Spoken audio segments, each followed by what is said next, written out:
So guys चलिए हम start करते हैं हमारे ड्रामा स्पार्कल लव एपिसोड 7 की। सो गाइस हम करते हैं कि आप हमारे इस वीडियो में 750 लाइक कर दो। आई होप सो कि आप कर दोगे। So guys without further delaying let's begin. So guys drama के स्टार्ट होते ही हमें दिखाया जाता है कि यूनिवर्सिटी में एक नोटिस चिपका होता है जो कुछ बच्चे पढ़ रहे होते हैं। उसमें लिखा होता है, मैं फॉर्मल काउंसिल का प्रेसिडेंट फैन झैंग जियान। और हम देखते हैं कि मिस मैलिंग बड़े अच्छे मन से उस अप्रूवल पे साइन कर रही होती है और कहती है कि सिर्फ काउंसिल प्रेसिडेंट की वजह से, और कहती है कि तुम अच्छा कर रही हो। तो वे उन्हें थैंक यू कहती है। तो मिस मैलिंग कहती है कि मेरा क्लास है और वो कहती है कि मैं चलती हूँ। तो फिर हम देखते हैं सिचोंग और सिचोंग की मम्मी को जो जिनजिन के वहाँ गए हुए होते हैं सिचोंग के इंजरी को लेके। वहाँ पे जिनजिन आती है तो सिचोंग की मम्मी कहती है कि तुम जिनजिन हो ना, कितनी जल्दी बड़ी हो गई बेटा। सिचोंग की मम्मी पूछती है कि क्या पढ़ती हो, तो वो बताती है। तो सिचोंग कहता है कि तुम वेवे की डोमेट्री की हो ना। तो जिनजिन सहम के कहती है कि हाँ। तो फिर जिनजिन की मॉम कहती है कि तुम लोग तो अक्सर मिलते होंगे। तो सिंचॉक कहता है कि मुझे ऐसा कुछ याद नहीं। तो सिंचॉक की मम्मी कहती है कि तुम्हें ऐसे भी क्या याद रहता है। तो फिर जिनजिन कहती है कि मैं यूनिवर्सिटी जा रही हूँ। तो सिचोंग की मम्मी कहती है कि तुम और सिचोंग साथ चले जाओ। तो फिर हम उन दोनों को कार पे देखते हैं। तो सिचोंग देखता है कि जिनजिन ने उल्टी फोन पकड़ी थी। तो फिर वो जिनजिन को बताता है। तो फिर वो जिनजिन से वेवे के बारे में पूछने लगता है। तो जिनजिन कहती है कि लड़के सच में क्लोज होते हैं। तो वो कहता है कि मैं सिर्फ उसी के साथ हूँ और किसी के साथ नहीं, क्लोज। तो फिर सिचोंग देखता है कि जिनजिन के हाथ में कोई डब्बा था। तो वो पूछता है कि ये क्या है और जिनजिन उसे वो डब्बा दे देती है। और सिचोंग कहता है कि ये मेरे लिए है और कहता है ये डॉल बिल्कुल दिखने में मेरे जैसा। तो फिर हम देखते हैं बेनचोंग और सिचोंग को जो एक साथ बैठे होते हैं, जहाँ पे वे आती है और कहती है कि मैं पास हो गई। और उन दोनों का पागलपन स्टार्ट हो जाता है। और फिर सिचोंग कहता है कि अब तुम्हारे साथ 4 आंखों वाला आदमी है। तो वे कहती है कि पैंग सीनियर। तो बेनचोंग कहता है कि क्लब को खोलने में सक्सेसफुली पैंग सीनियर हमारी बहुत मदद करेंगे। और सिचोंग अपना नाम ना सुन के वहाँ से गुस्से से चला जाता है। तो बेनचोंग कहता है कि इसे क्या हुआ। तो वे कहती है कि छोड़ो उसे। तो फिर हम देखते हैं क्लास खत्म होने के बाद वे और बेनचोंग पोस्टर्स बांटने लगते हैं। तो कोई भी लेने में इंटरेस्टेड नहीं होता और कोई लेता ही नहीं। तो फिर वहाँ ली आके वो पोस्टर लेती है।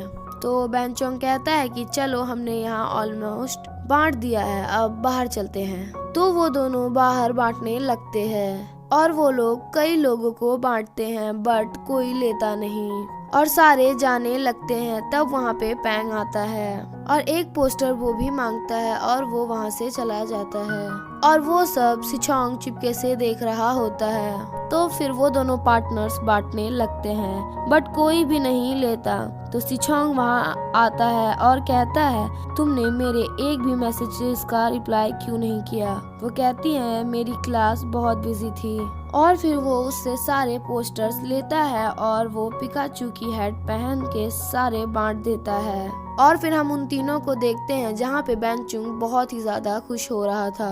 तो फिर सिचोंग कहता है कि तुम करने क्या वाले हो इस क्लब में। तो वो जाके बोर्ड में लिखता है। बेनचोंग काफी फालतू सा कुछ लिखता है और वे और सिचोंग के फेस से ऐसा लग रहा होता है कि उन्हें उनका आइडिया बिल्कुल ही ज्यादा बेकार लगा। तो बेनचोंग कहता है सीनियर पैंग हेल्प करेंगे हमारी सक्सेसफुली क्लब खोलने में। तो सिचोंग कहता है वेट और कहता है पैंग क्या करेगा। तो वे कहती है कि उसने फैन को एक्सपोज करने में हमारी हेल्प की थी। तो फिर वे कहती है कि क्लैप करो हमारा दूसरा हीरो सिचोंग है। तो बेनचोंग और वे दोनों मिलके क्लैप करने लगते हैं। तो फिर सिचोंग वहाँ गुस्से से निकल जाता है और हम इधर देखते हैं ली जो कॉफी शॉप में आई होती है और वो केक मांगती है। यूजिन बताती है कि लास्ट वाला उसने खरीद लिया। तो फिर हम देखते हैं डिंगी को वहाँ पे। तो ली कहती है फिर से और कहती है तुमने मेरा केक ले लिया। तो वो स्माइल करते हुए कहता है तुम्हारा, और कहता है तुम्हारा मूड इतना खराब क्यों है, तुमने फिर से मेरी भाभी से झगड़ा किया है क्या। तो फिर वो कहती है कि पागलों वाली बात मत करो, वो तुम्हारी भाभी नहीं है। तो फिर डिंगी कहता है कि मैं बता रहा हूँ सिचोंग भाई की पीछा करना बंद कर दो, कोई भी चांस नहीं है। और ली कहती है बचूरा तुम फ्रॉग जैसे, तुम्हारी फेस गिलहरी के जैसी। और कहती है कि मुझे राजकुमार पसंद करते हैं और मैंने सिचोंग पे इंटरेस्ट लेना काफी लंबे समय से बंद कर दिया है। बस बात यह है कि मुझे वेवे की चुगली करना पसंद नहीं है। सो तुम्हारे लिए सही होगा कि तुम ऐसी बातें मत बोला करो। और वो उससे केक छीन के खा लेती है और कहती है तुमने फॉक यूज तो नहीं किया। वो बोलता है मैं क्यों करूँगा, और बोलता है ये तुम्हारा रिवॉर्ड है। और फिर हम देखते हैं सिचोंग को जो शॉक ले रहा होता है और वे किसी से चैट कर रही थी। तो वो उसे गुस्से में हाथ पे चोट लगाकर वहाँ से चला जाता है। तो फिर वो जाने लगता है कि वे थोड़ी सी चिल्लाती है और उसको ये आवाज आती है। तो वो उसके पास जाता है और कहता है क्या हुआ। तो वो कहती है कि ये गर्ल्स प्रॉब्लम है। तो वो उसे कंधे में बैठने को कहता है। तो वो उस टाइम प्यार भरी छोटी सी स्माइल देती है। तो फिर सिचोंग उसे उठाकर एक रूम में लेकर जाता है और वो दर्द में उसके सीने में हल्के से लग जाती है और वो दोनों क्लोज आ रहे होते हैं कि वहाँ ली आ जाती है और वो कहती है कि तुम दोनों यहाँ क्या कर रहे हो। वो कहता है कि इसे दर्द हो रहा था तो मैं इसे यहाँ लेके आ गया। तो वो कहती है कि थैंक यू। तो ली वे को रूम ले जाती है और बोलती है पहले तुम बैठो। तो ली कहती है कि रुको मैं तुम्हें ब्राउन शुगर देती हूँ। तो वे कहती है कि तुम आ गई। तो ली कहती है कि हाँ। तो वे कहती है कि तुमने बेडिंग क्यों चेंज। तो ली कहती है दिखने में कितना क्यूट है और कितना चेंजेस है इसमें। और वो उसे ब्राउन शुगर देती है और कहती है कि ये बात बिल्कुल सच्ची नहीं लगती कि तुम प्यार में हो। तो उतने में वहाँ जिनजिन आती है। वे कहती है कि तुम आ गई। तो वो कुछ कहती नहीं। तो ली कहती है ये आई बट इसने कुछ भी नहीं कहा। तो फिर हम उधर देखते हैं सिचोंग वेवे के बारे में सोच रहा था, आज के इंसिडेंट्स के बारे में सोच रहा था और वो स्माइल कर रहा था और तुरंत ही कहता है कि मैं उसके बारे में क्यों सोच रहा हूँ। तो हम देखते हैं सुबह हो जाती है और वे प्रिपरेशन कर रही थी। तो बेनचोंग कहता है आज की थीम ये है। तो वो कहती है तुमने देखा ही नहीं था। तो फिर कहती है आपने हेल्थ के लिए डांस करा करो। वो कहता है बट मैं अल्कोहल नहीं पी सकता।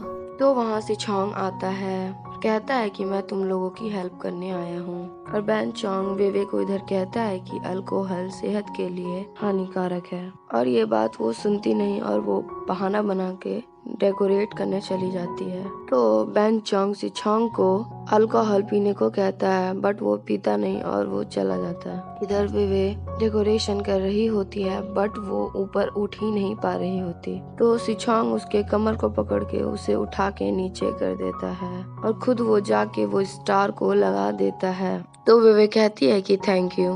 तो सिचोंग कहता है कि शॉर्ट हो तो शो ऑफ ना करा करो। वो कहती है तुम्हें शॉर्ट किसको कहा, शॉर्ट तुम हो।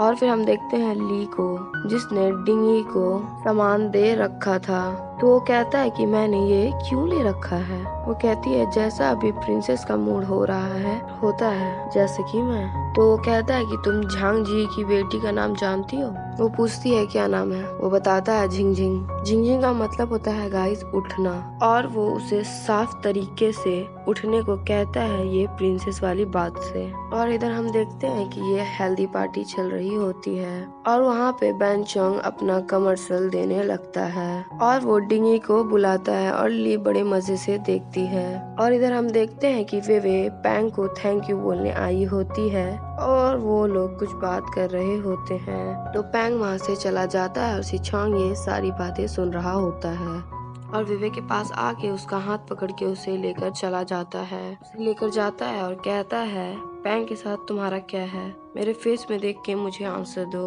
और वो कहती है आंसर। और उसके बाद वो कहती है तुम चाहते क्या हो। और दो लड़के उन्हें देख लेते हैं और कहते हैं सिचोंग ब्रो हमने कुछ नहीं देखा। और बोलते हैं कि कंटिन्यू करो। और वो वहाँ से जल्दी से निकल जाते हैं और वे भी वहाँ मौका देख के निकल जाती है। तो सिचोंग कहता है कि श्योर होना पड़ेगा पैंग को लेके। तो हम देखते हैं डिंगी को जो ली को कहता है कि मैं तुम्हें प्रेस कर सकता हूँ? तो वो कहती है बिग हैंड। तो फिर हम देखते हैं जिया रुई को, जो देखता है जिनजिन को कि वो बॉटल का कैप नहीं खोल पा रही होती है, और जिया रुई कहता है कि मैं तुम्हारी हेल्प कर सकता हूँ। तो वो उसे बॉटल देती है, तो फिर वो उसे खोल के देता है। तो वो बोलता है मेरा नाम जिया रुई है, और वो उसे हैंडशेक करने के लिए हाथ देता है, बट उसका पोपट हो जाता है और वो वहाँ से चली गई होती है। और यहाँ पे हमारे एक और कपल की इंट्रो हो गई। तो फिर हम इधर रोड में यूजिन को देखते हैं, जो किसी की मैसेजेस देख के खुश हो रही होती थी। मैसेज में होता है कि तुम आ सकती हो, वो कहती है ओके। और वहाँ पे उसकी स्टेप मदर का कॉल आता है, और वो कहती हैं घर कब आओगी, और कहती है कि तुम्हारी मम्मी ने कुछ सिखाया नहीं है। तो यूजिन कहती है मेरी मॉम के साथ गंदगी मत करो। और हम वहाँ सुन पाते हैं कि यूजिन के डैड और स्टेप मदर में लड़ाई हो रही थी, और यूजिन गुस्से से कॉल पे चिल्ला के कॉल कट कर देती है। और इधर हमें देखने को मिलता है कि बैंचोंग और वे सारे अरेंजमेंट्स निकाल रहे होते हैं। तो फिर सारे वहाँ से चले जाते हैं, बस वे बचती है, और वहाँ सिचोंग आता है। बैंचोंग हल्का सा गेट बंद कर देता है। तो फिर वे गिरने वाली होती है कि सिचोंग उसे बचाने में खुद का पैर इंजर्ड कर लेता है। और उधर एक मस्त मौला सिक्योरिटी जो हेडफोन्स लगा के होता है डोर को लॉक कर देता है, और वे बहुत चिल्लाती है बट कोई नहीं सुनता। तो सिचोंग कहता है डोर को क्या हुआ? वो बोलती है लॉक हो गया। और पूछती है तुम्हारे पैर में क्या हुआ? और कहती है रुको मैं ली को कॉल करती हूँ। और उसे बोलती है कि मैं तो ली के बैग में ही अपना फोन भूल गई। और वो बोलती है कि तुम्हारा? तो वो कहता है कि रुको मैं चेक करता हूँ। उसके पास होता है बट वो कहता है कि मैं भी डिंगी के पास भूल गया अपना फोन, और बोलता है कि वेट करो क्या पता आके कोई खोल दे। तो फिर हम उधर देखते हैं डिंगी को, जो कोक लेके होता है, और कहता है कि तुमने कहा था कि तुम उतना नहीं खाओगी, तुमने तो बहुत ही खा लिया। और बोलता है मैंने बहुत ही ज्यादा ऑर्डर किया था सिचोंग भाई के लिए। और फिर ली वेवे को कॉल करती है, और उसके फोन की रिंग उसके बैग से आती है। और इधर हम देखते हैं वेवे और सिचोंग को जो बैठे होते हैं। तो वेवे कहती है कि तुम्हारा नीस कैसा है अभी? तो वो कहता है कि ठीक है। तो वो बोलती है कि तुम शॉक इसलिए लेना चाहते हो क्योंकि तुम्हारा नीस ठीक हो जाए। तो सिचोंग कहता है कि तुम्हें कैसे पता? तो वेवे बोलती है कि तुम्हें बताना चाहिए था अपने नीज इंजरी के बारे में। वो कहता है कि मैं तुम्हें बताऊंगा बट तुम किसी को बताओगी तो नहीं? बोलती है कि नहीं। वो कहता है कि पास्ट में मैं एक बच्चे को बचाने के लिए मेरा एक एक्सीडेंट हो गया था, तब से मेरा एक नीज मूव हो गया। तो वे कहती है कि मुझे नहीं लगता कि ये बहादुरी वाली बात है। तो वो कहता है कि तुम्हारा कोई सीक्रेट है? वो बोलती है कि ये कोई सीक्रेट नहीं है, ये बात तुम्हें भी पता है। मेरी बॉडी में एक स्पेशल इलेक्ट्रिक पावर है और ये हमेशा परेशानी ही पैदा करती है। बोलती है तुम्हें पता है पहली बार मेरी इलेक्ट्रिसिटी किसी काम आई है और मुझे लगा है इलेक्ट्रिसिटी अच्छी है, बट जब तुम इलेक्ट्रिसिटी के बारे में मुझसे बोलते हो तो मैं थोड़ी शर्मिंदा हो जाती हूँ और मैं थोड़ी लाउडली हो गई होंगी, तो उसके लिए सॉरी। तो सिचोंग सो जाता है उसके कंधों में और वो कहती है कि थैंक यू। तो सिचोंग छोटी सी स्माइल देता है और हम समझते हैं वो जगा हुआ है। और हमारा एपिसोड 7 यहीं खत्म होता है।